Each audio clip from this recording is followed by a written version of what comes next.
Welcome to Jared Scott Outdoors. This YouTube channel is dedicated to getting our youth more involved in the outdoors. To do this, I'll be out with family and friends doing all sorts of outdoor adventures. This week on Jared Scott Outdoors, I'm going to take over for my dad this week, and we're going to go cross-country skiing at Mesa Falls in the Targhee National Forest. Stay tuned. Aubrey's going to host the first part of the show, taking you to the Mesa Falls. She also had a few friends that came along as well, and you'll meet them as the show goes on. So of course, cross-country skiing takes specialized skis, and like most people, we don't have any. So the easiest option is renting them. We've seen the Sled Shed and Sticks and Stones in Rexburg often enough that now it was time to swing on in and see what they had to offer. Surprisingly, a cross-country ski package, poles, boots, and skis is only $8 a day. That makes it very affordable to rent for a trip if you're taking your family or a group of friends. It was a quick and easy process, and they were in and out the door in no time at all. If you're planning on snowmobiling, you can even rent backcountry safety gear like beacons, shovels, etc.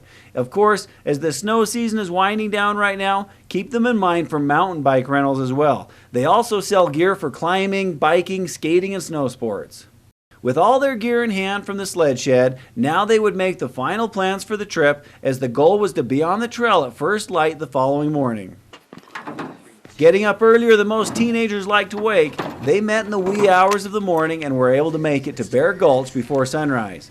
Bear Gulch is east of Ashton about a dozen miles and is basically the end of the plowed road. There's a big parking area here as the skiers and snowmobilers alike can start their trip to Mesa Falls here. As none of the skiers today had ever cross-country skied, it took a little work for them to get their feet and skis under them. By the end of the day, however, they'd be naturals with the skis. But for now, there was still plenty of room for improvement. I'm cruising.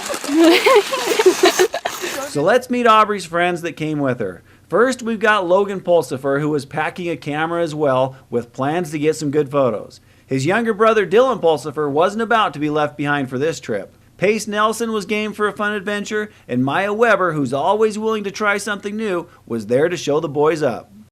Starting at the Bear Gulch parking area, you just head up on the road, which has been groomed for snowmobilers and skiers. Now for those skiing, you have two options.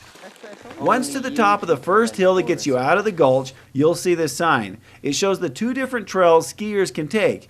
Basically, you can follow the groomed road to the falls. This is the fastest and most direct way. However, be prepared to share the road with a lot of snowmobilers, as they're also heading in to see the Mesa Falls.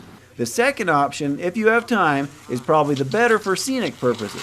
Instead of following a groomed road, it follows the edge of the canyon above the North Fork River all the way to the falls. So yes, it's a little longer route, but it's by far the more scenic and keeps you away from the snowmobilers if that's a concern. Aubrey and company chose to take the longer scenic route along the canyon edge to the falls, with plans on getting back to the trailhead by taking the faster and shorter road. The entire loop would be about 9 miles. Now aside from the first big climb out of Bear Gulch, the trail doesn't have any really big climbs or drops for that matter. That being said, there are some smaller up and downs that gave these skiers a challenge, as cross-country skis are much more difficult to control than downhill skis if you're not used to them. With that in mind, let me show you just a little of what they experienced along the trail.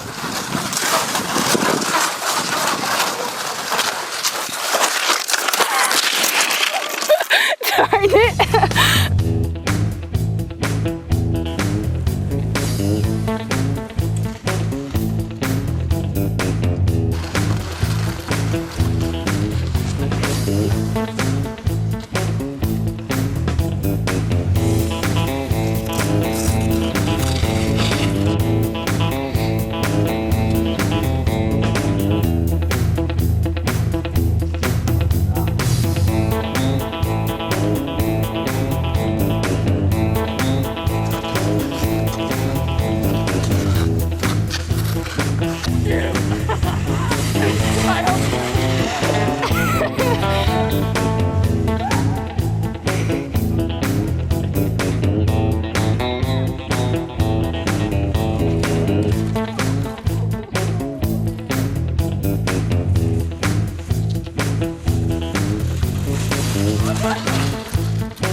suffocating to watch everyone in front of you.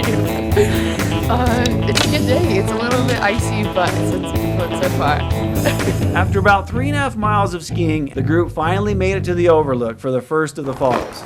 There's a lower and upper Mesa Falls, with both of them being pretty impressive. But the upper falls is the larger or wider of the two and has trails that get you closer to view it. It's so cool.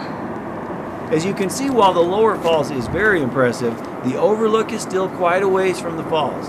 The falls are big enough that even from this distance, you can hear the roar of the water as it goes down. But the upper falls is much more accessible as far as getting in close. Right now we're at the lower Mesa Falls, and well, after lunch we're going to be going out to the upper Mesa Falls. It's beautiful out here, so gorgeous. The snow is wonderful.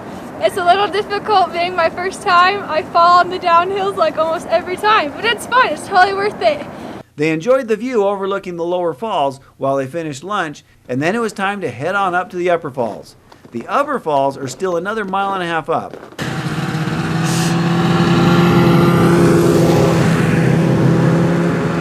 Once again, you can follow the road or take the more difficult trail along the edge.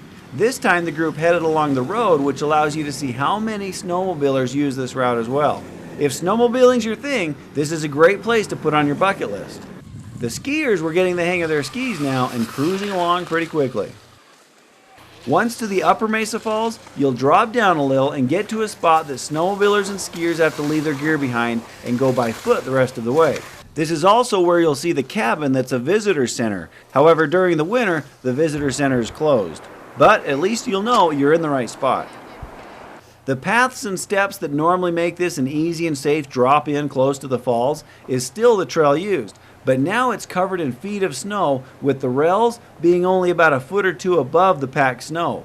Needless to say, with so many visitors here to see the falls, the trail gets packed down pretty hard, and you need to proceed with caution. The packed nature of it makes it a pretty slick trail in spots. And as you can see, a slip or a trip over the low rails could be disastrous once you reach the end that has a steep drop-off several hundred feet down to the river below.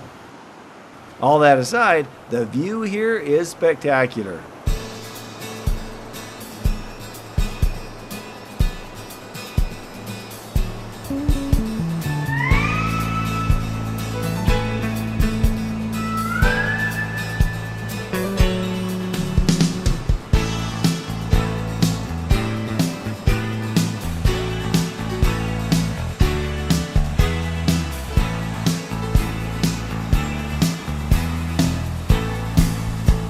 Awesome. Totally worth it. It's gorgeous.